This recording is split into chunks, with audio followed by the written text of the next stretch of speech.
Dans le livre de Matthieu, chapitre 28.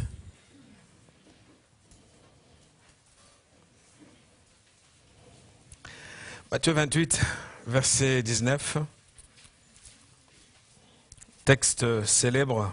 Je verrai ce matin, j'espère avoir le temps de faire vite pour nous porter sur une réflexion concernant la Sainte Seine et le baptême. Matthieu 28, 19, nous lisons, la parole de Dieu dit pour cette matinée, pour l'occasion que nous avons de nous retrouver tous ensemble autour de ta parole. Seigneur, merci pour cette louange formidable que nous a portée en ta présence. Et merci pour la manifestation des charismes spirituels que tu laisses exprimer au sein de l'Église. Merci pour la communion fraternelle parce que il n'y a que toi, Seigneur, qui rend possible cette unité d'hommes et des femmes, des gens d'horizons différents, qui d'arrière-plan complètement éclatés, mais qui se retrouvent dans un lieu, dans ces lieux qui est, Seigneur, ta maison symboliquement. Mon Dieu, nous prions pour que tu nous continues à nous faire du bien, Seigneur. Merci parce que dans ton trésor, il y a d'immenses grâces, d'immenses bénédictions que tu as vraiment mises à notre disposition. Que louange et gloire te reviennent et bénis ta parole ce matin. Donne-moi, Seigneur, la force de la transmettre avec fidélité. Dans le nom de Jésus, nous prions. Amen. Alors, je sais que ceci pourrait être fait en petit groupe. Nous le faisons avec les personnes que nous préparons au baptême. Mais comme Paul disait à Timothée, que insiste, répète, redit ces choses, il est important parfois que nous fassions un stage de rappel, remise à niveau de certaines notions qui sont essentielles. Pourquoi célébrons-nous le baptême et la scène? C'est vrai que quand on écoute, on accompagne, on parle avec des gens, certains estiment que le baptême, au fait, c'est quand je veux, c'est comme je veux. Et faisant ressortir le baptême comme un acte vraiment personnel, une décision qui dépendrait d'un caprice, excusez-moi le terme, d'un caprice de notre part qui voulons à un instant T, je vais le faire. Est-ce que c'est vraiment cela? Est-ce que c'est vraiment cela? Que dit la Bible et pourquoi justement nous célébrons le baptême et nous célébrons la Sainte Seine? Nous avons lu deux textes qui sont des textes fondamentaux qui rappellent le fonctionnement ou la façon dont le christianisme, la foi chrétienne a été édifiée, a été posée, a été placée devant nous. Et l'apôtre Matthieu, tout comme l'évangéliste Luc, vont exprimer, écrire ce que le Seigneur lui-même a dit à ce sujet. Je veux dire que ce que nous devons savoir, c'est que le baptême et la Sainte Seine, les deux sont une institution du Seigneur. C'est le Seigneur qui l'a institué, qui l'a établi, qui l'a solennellement voulu. Ce n'est pas quelque chose qui dépendrait de mon bon vouloir. Il est question d'être dans ce que le maître, le roi, le patron, le Seigneur a exigé de la part des siens. Autrement dit, je ne peux pas me revendiquer chrétien, je ne peux pas m'appeler chrétien si je continue, de mon point de vue, à vouloir expliquer le fonctionnement des choses vis-à-vis de Dieu. C'est Dieu qui explique comment les choses vont se passer et non nous qui allons dire à Dieu comment nous allons le faire. De toute façon, il y a un maître et il y a un disciple. Le maître, c'est lui et les disciples, c'est nous. Et donc ce fonctionnement mérite respect, observation, mérite attention de notre part. Institué par le Seigneur parce qu'il dit « Allez, faites de toutes les nations les disciples » ou pendant que vous allez dans votre vie de tous les jours, faites de toutes les personnes que vous allez rencontrer, faites de ces personnes des disciples.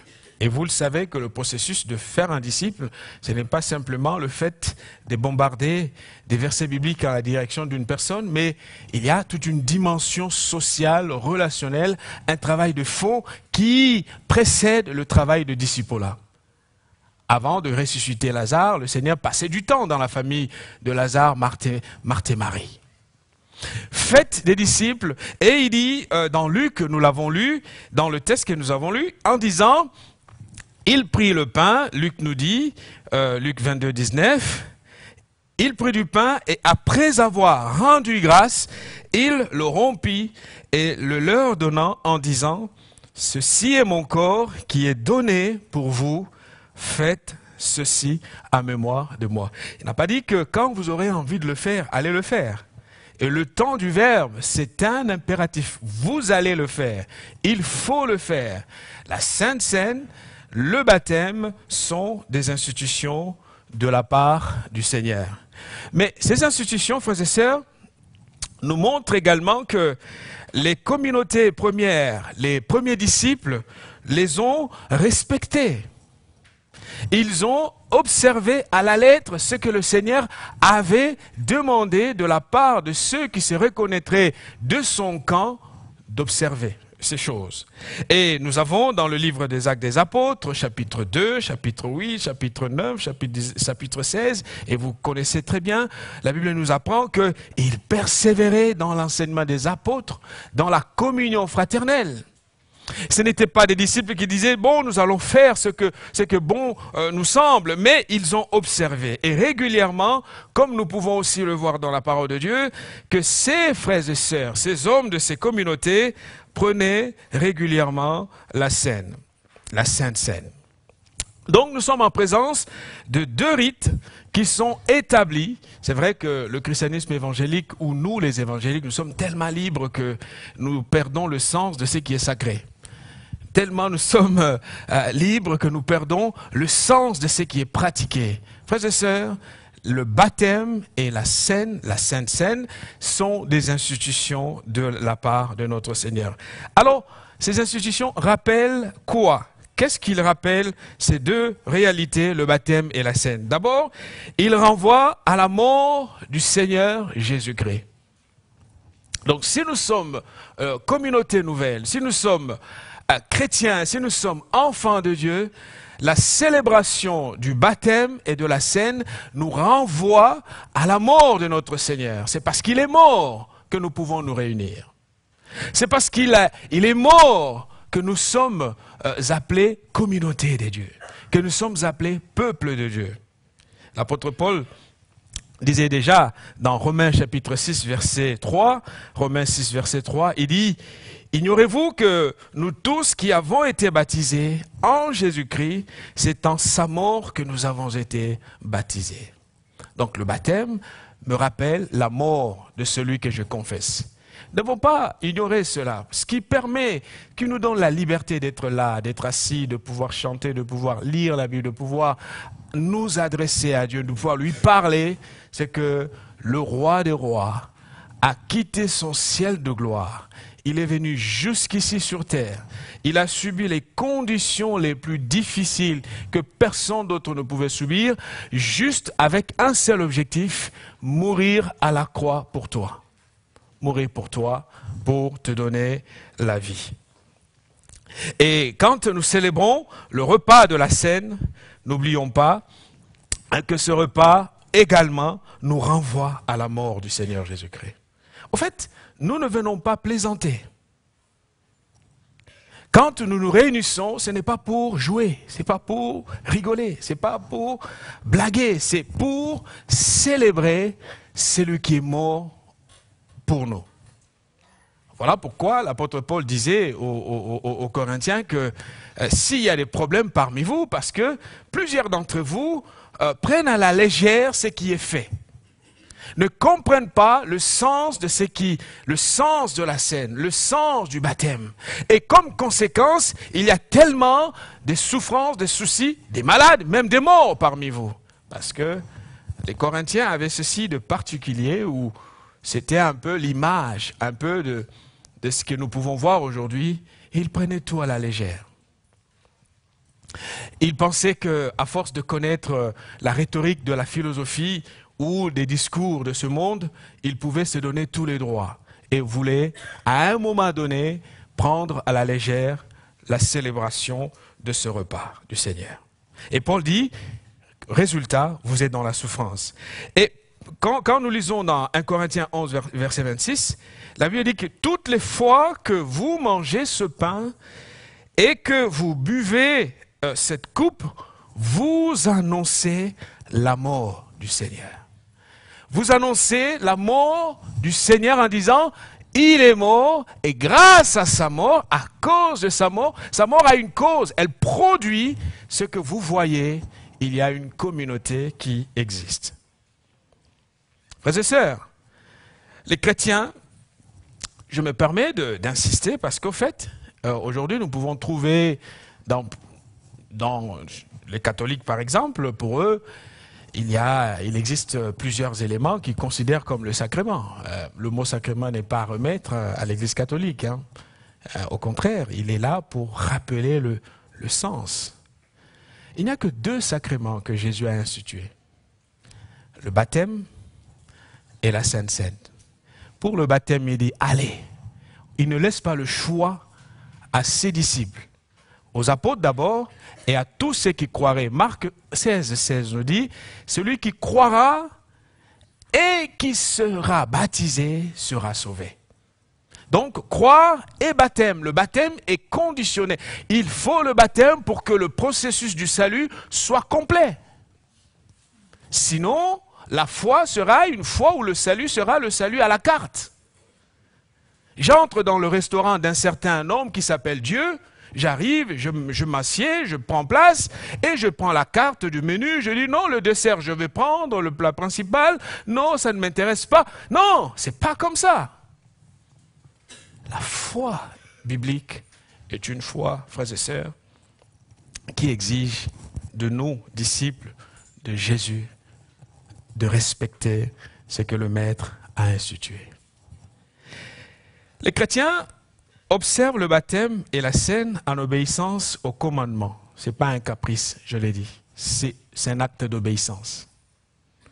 C'est un acte d'obéissance. Si j'aime Dieu, si je me reconnais enfant de Dieu, qu'est-ce qui m'empêche?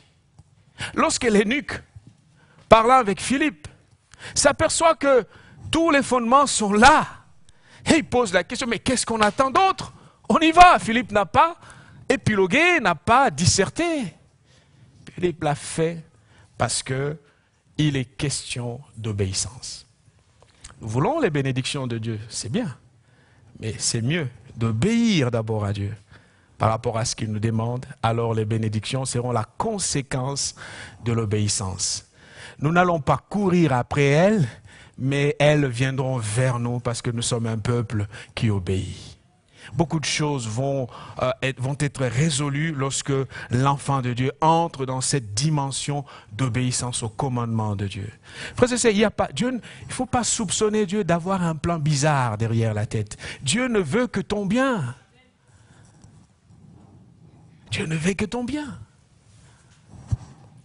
D'ailleurs, il n'étale pas une liste des conditions. Il te dit, viens à moi. C'est lui qui produit en nous la force, le vouloir et le faire. Lequel d'entre nous s'est senti fort pour se baptiser? Si c'est vous, le cas, ça c'est votre... Quand je me suis baptisé, j'avais peur aussi. J'avais peur de... Et si demain je chutais? Et si demain je tombais? Mais Dieu n'est pas comme ça. Et après, tout à fait, après mon baptême, j'ai eu des chutes, j'ai eu des soucis. Mais est-ce que Dieu m'a rejeté pour autant? Sinon, je ne serais pas votre pasteur aujourd'hui. Voyez, Dieu n'est pas comme les hommes. Dieu ne complique pas la situation. Le baptême, acte d'obéissance, le baptême et la scène présente, c'est sur le particulier, c'est que c'est Jésus lui-même qui les a institués, je l'ai dit, et le baptême renvoie à la mort. Le baptême et la scène renvoient à la mort. Ce sont les réalités qui nous rappellent que le pardon de nos péchés nous a été accordé. Je vais le dire un peu plus bas, je ne me baptise pas pour être pardonné. C'est parce que j'ai été pardonné que je suis j'arrive à ce... Le pardon, c'est quoi? Le pardon de Dieu à mon égard n'est pas fondé sur ce que moi je fais. Dieu me regardant, regarde ce que Christ a fait. Raison pour laquelle on dit aux gens, recevez Christ. En fait, les lunettes de Dieu, c'est Jésus-Christ.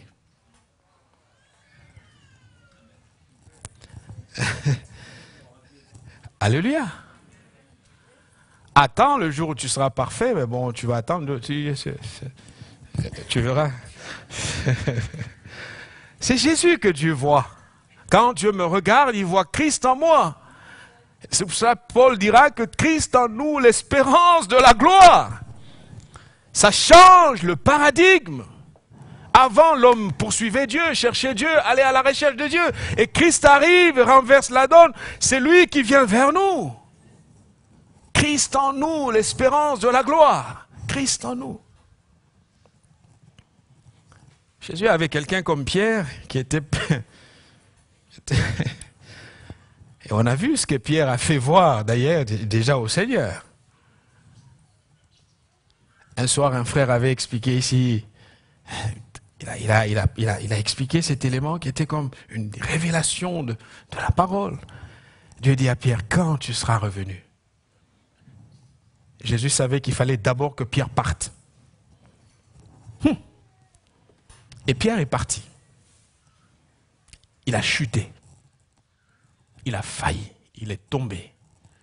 Et quand tu reviendras, le temps des verbes est très intéressant. Quand tu seras revenu, tu affermiras les autres. Parce que c'est la grâce de Dieu. Aussi, Jésus était rentré dans une polémique avec Pierre. Pierre aurait déballé toutes les grandes déclarations. Vous savez bien que les déclarations ne changent rien du tout. Jésus a dit, quand tu reviendras, c'est-à-dire il y a un moment où tu vas partir. Et il a régné, le Seigneur. Il est se retrouvé complètement par terre. C'est ce qu'on appelle la chute. La chute, c'est quoi? C'est régner à Dieu. Mais malgré son régnement, il y avait une fenêtre, la porte était restée ouverte. Et le Seigneur disait, tu reviendras. En ce moment-là, tu affermiras les autres. Bon, laissez-moi avancer. Un homme a dit ceci, observant les chrétiens. C'est Pline, qui a été gouverneur de la Bithynie sous l'Empire romain, disait ceci, des chrétiens, de ces pratiques qui sont les nôtres. Parce que parfois, on nous dit que nous avons fabriqué la Bible un peu plus tard. Vous voyez? On nous accuse, les archéologues, les historiens nous démontent dans tous les sens en disant on fabrique des choses. Si pour toi tout est évident, mais pour dehors, les gens diront n'ont pas le même regard. Et Pline dit ceci, rendant son rapport à l'empereur Trajan, il lui dit ceci. Ces chrétiens, ces gens-là, ils affirmaient que toute leur faute ou toute leur erreur s'était bornée à se réunir habituellement à jour fixe, avant le lever du soleil, pour chanter entre eux, alternativement, un hymne à Christus, comme à un Dieu.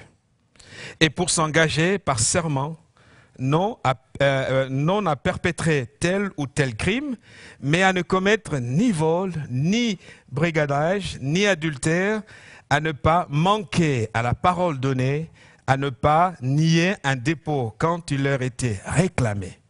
Après quoi, ils avaient coutume de se séparer, puis de se réunir à nouveau pour prendre une nourriture. Mais une nourriture toute ordinaire et innocente. C'est vrai que les choses ont évolué. On voit des gens se bagarrer pour le vin ou le jus de raisin. Les églises même se déchirent pour... Est-ce que c'est le pain ordinaire ou le pain d'azim? Comme vous voulez. Est-ce que la coupe unique ou les petites coupes? Mais ce qui était pratiqué à l'époque était un repas ordinaire. Pourquoi le sacrement? J'ai insisté qu'il y a deux sacrements. Les catholiques ont rajouté la confirmation, le sacrement de réconciliation ou de pénitence, l'onction des malades, le sacrement d'ordre, le mariage. Tout cet ajout n'est pas du tout, ne peut, de notre point de vue et bibliquement parlant, nous ne les considérons pas comme des sacrements parce que ça n'a pas été institué par le Seigneur. Deux choses le baptême et la scène. Qu'est-ce que le sacrement donc m'apporte? Parce qu'il y a un sens du coup au sacrement. Frères et sœurs, la première chose à comprendre, que les sacrements sont des signes qui nous déclarent la grâce de Dieu. C'est abstrait de dire que j'ai cru. Croire est une chose, mais entre la foi, le croire et la transmission de quelque chose de la part de Dieu, il faut que je sois dans ce registre d'obéissance en acceptant les sacrements de Dieu. Amen. Oula, amen.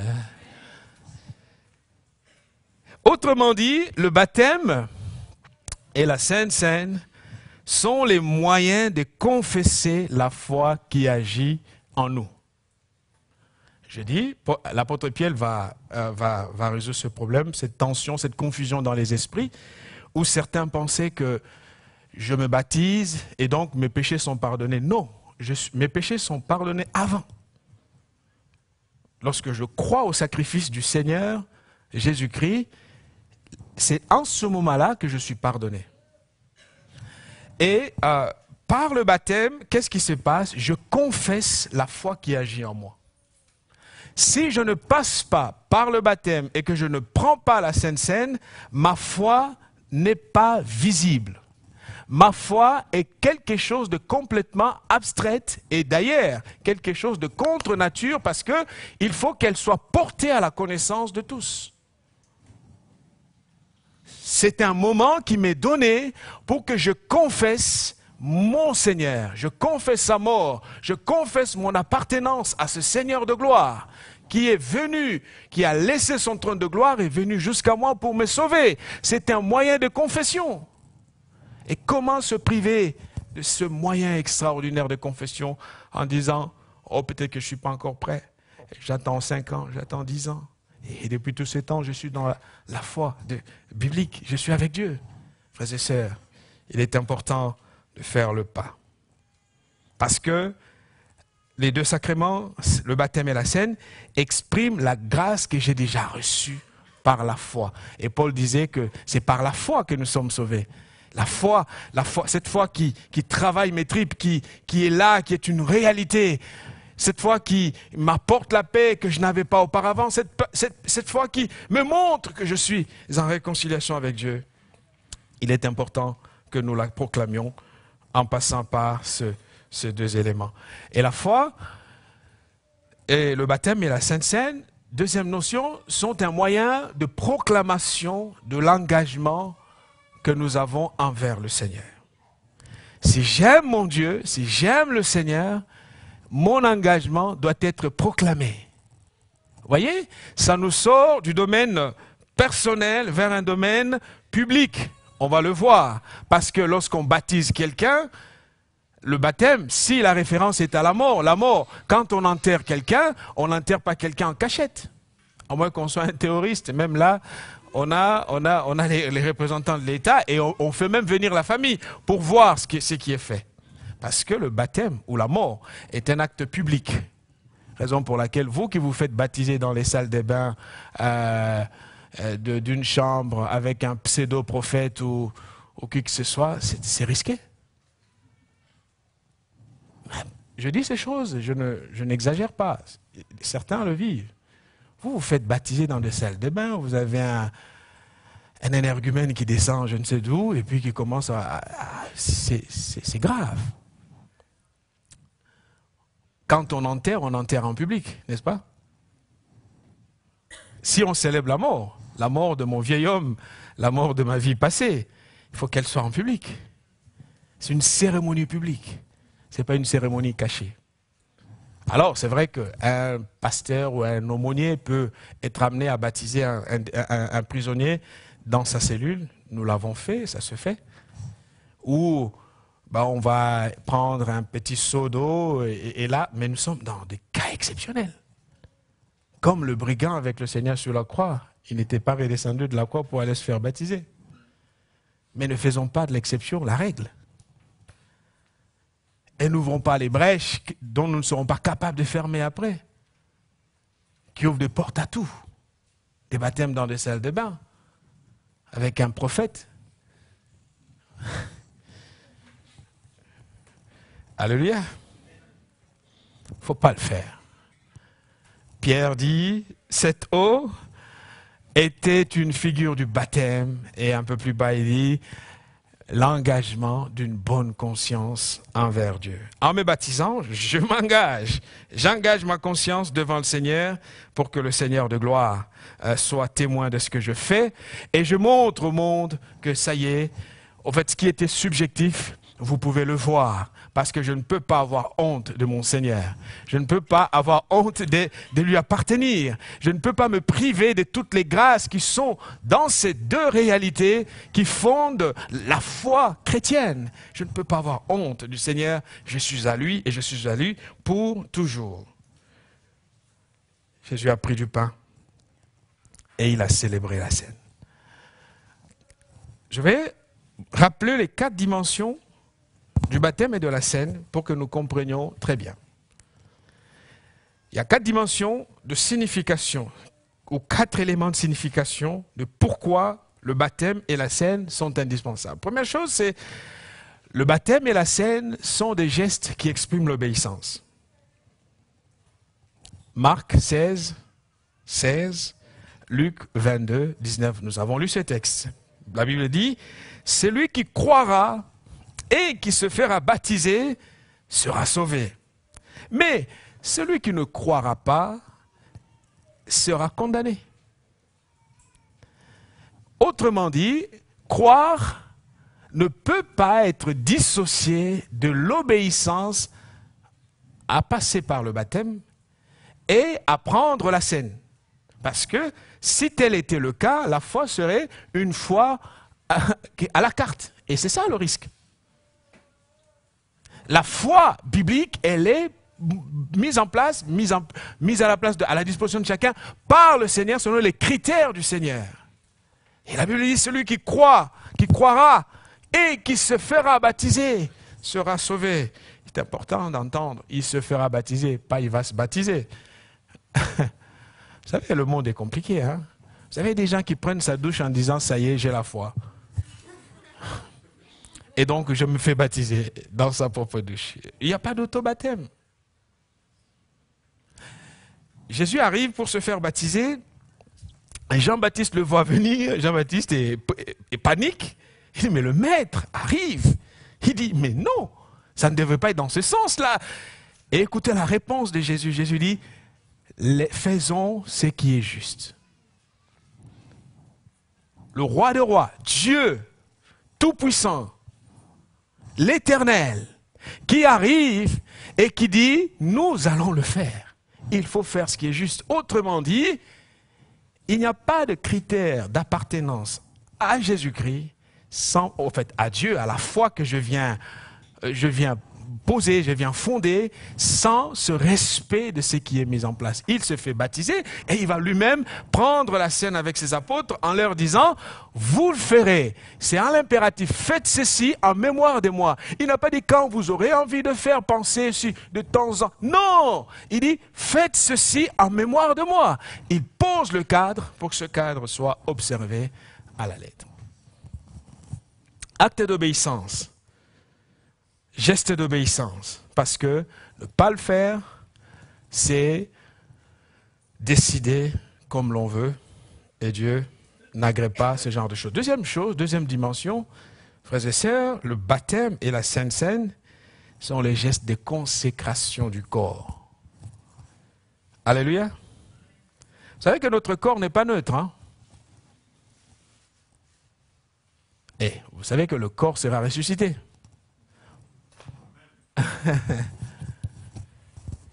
Il sera, raison pour laquelle, lorsqu'on lui fait faire tout et n'importe quoi, on rendra compte à Dieu pour ce que l'on a fait avec son corps. Paul dit, rattrape un peu les Corinthiens qui avaient leur image de comment il fallait vivre. Paul dit non, votre corps est le temple, il dit au versets qui sont affichés, il dit, ne savez-vous pas que votre corps est le temple du Saint-Esprit qui est en vous? Et Paul de dire que vous avez reçu de Dieu et que vous ne vous appartenez point à vous-même. Car vous avez été rachetés à un grand prix. Le rachat à ce grand prix montre que je suis propriété de celui qui m'a racheté.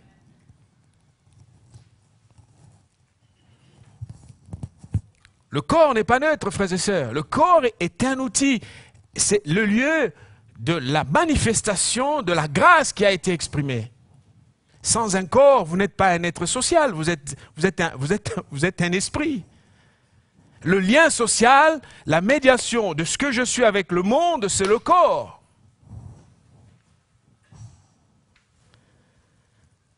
Le corps n'est pas qu'un ensemble de kilos de masse, des muscles, des viandes, de tout ce que vous voulez.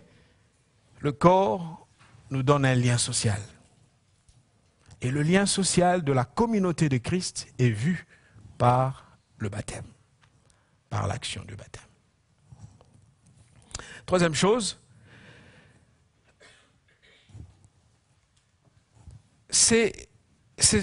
le baptême et la scène sont les gestes qui tracent la visibilité de l'Église de Jésus-Christ.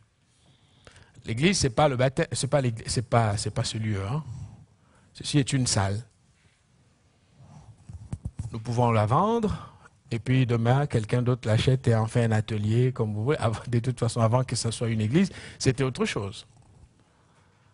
L'église, ce n'est pas les bâtiments, ce n'est pas les murs. Et l'église, ce n'est pas une dénomination quelconque. L'église de Jésus-Christ est plus grande que les dénominations.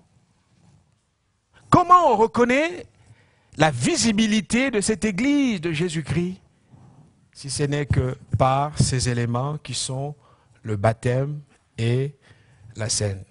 Pline donne un rapport à l'empereur romain Trajan, il lui dit, ils mangent, ils se font baptiser, ils ont des cérémonies, des sacrements qu'ils pratiquent entre eux, ils se retrouvent le matin pour chanter des hymnes à un certain Christus, et après, quelques temps après, ils se retrouvent pour manger un repas ordinaire. Voilà les éléments d'identification.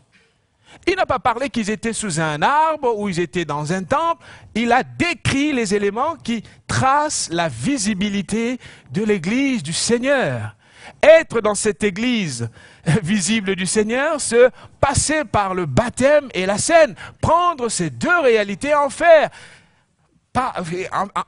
les éléments qui définissent ma foi. Autrement, le corps de Christ n'est qu'un truc bizarre, un fantôme que l'on ne voit pas.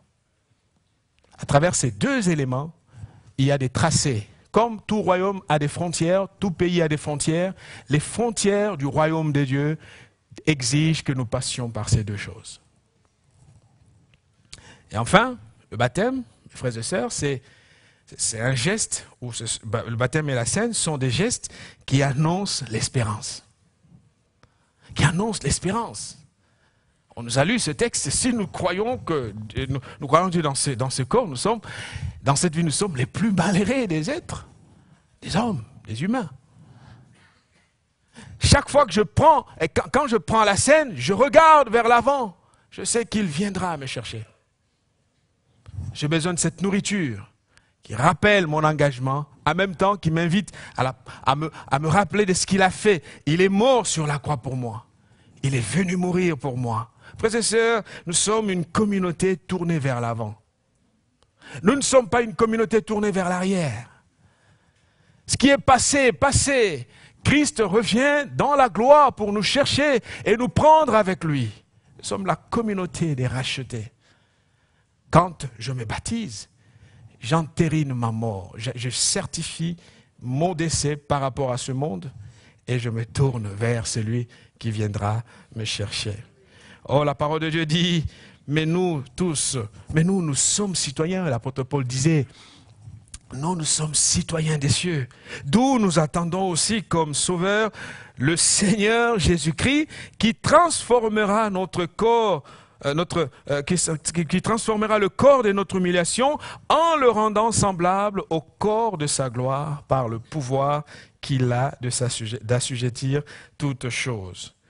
Et vous savez, lorsque nous prenons la Sainte Seine, mes amis, frères et sœurs, Ne le faisons pas parce que c'est tous les dimanches, c'est un rite que nous pratiquons avant la prédication. De temps en temps, quand le prédicateur le veut, il le met à la fin de la prédication. Et puis nous aurons un frère, une sœur qui va passer, lire un texte. Et puis du coup, nous perdons le sens de ce qui est fait. Vous savez, quand nous prenons la Sainte Seine, la Sainte Seine nous introduit déjà dans cet événement qui a lieu dans Apocalypse 19, verset 7. C'est le banquet de l'agneau. Au fait, il a dit, faites ceci en mémoire de moi. Et le jour où il instituait, il disait que je ne prendrai plus de vin de la vigne jusqu'à ce que je revienne. Et l'institution qui nous renvoie dans ce temps qui arrive, où l'apôtre Jean voit dans Apocalypse 19, verset 7, en disant, réjouissons-nous, soyons dans l'allégresse et donnons-lui gloire, car les noces de l'agneau sont venues. Nous célébrons ce grand moment, cette grande fête que nous allons avoir avec le roi des rois. Certes, nous passons par des difficultés, mais les païens aussi souffrent. Mais nous ne souffrons pas comme les gens du monde.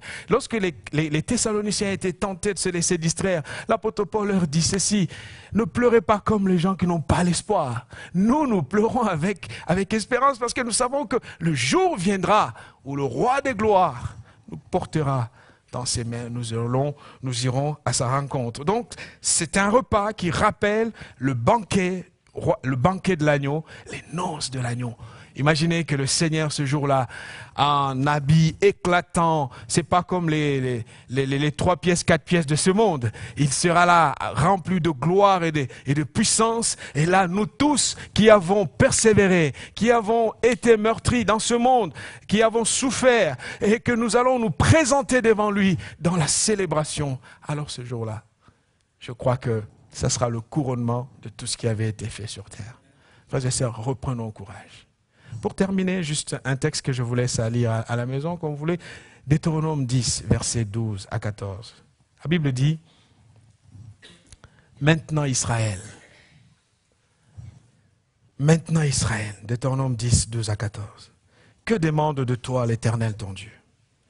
Si ce n'est que tu craignes l'Éternel ton Dieu, afin de marcher dans toutes ses voies, d'aimer et de servir l'Éternel ton Dieu, de tout ton cœur et de toute ton âme. Si ce n'est que tu observes les commandements de l'Éternel et ces lois que je t'ai prescrites aujourd'hui, afin que tu sois heureux. Voici à l'Éternel ton Dieu appartiennent les cieux et les cieux des cieux, la terre et tout ce qu'elle renferme. Tu veux le bonheur? Tu cherches le bonheur? Observe les commandements de Dieu. Obéis à ce que le Seigneur t'invite. Prendre le repas, c'est un engagement qui nous invite à un code éthique qui honore Dieu et à un comportement responsable que l'on attend de celui qui veut marcher avec le Seigneur. Que le Seigneur nous bénisse. Et pendant que vous réfléchissez, vous qui réfléchissez, qui attendez, n'attendez pas trop longtemps. Soyez dans l'obéissance. Entrez dans la famille de Dieu. Sans le passage par ces 2 éléments, vous êtes en dehors de l'église visible du Seigneur. Entrez dans l'église. Faites partie de l'église, car Christ reviendra chercher son église. Et si vous voulez être sauvé, le temps vous est donné de faire ce choix. Seigneur, merci. Merci pour ton amour et ta bienveillance envers nous, notre Dieu. Je te prie vraiment pour l'église où je suis berger, où tu m'as placé comme berger. Seigneur, je prie pour que notre compréhension de ta parole augmente. Et que notre sens d'obéissance, Seigneur, notre Dieu, augmente également. Seigneur, nous ne voulons pas rester sans connaissance. Nous ne voulons pas être ignorants. Nous ne voulons pas nous priver de ce lien indispensable. Nous voulons faire partie de cette famille éternelle. Alors, aide-nous, Seigneur, aide-nous. Bénis ton Église ce matin. Fortifie chacun d'entre nous. Et donne-nous d'avoir un cœur obéissant. Alors nous serons des disciples qui marchons à l'image de ce Dieu que nous aimons, ce Dieu qui nous a sauvés. Nous prions au nom du Père, du Fils et du Saint-Esprit. Amen.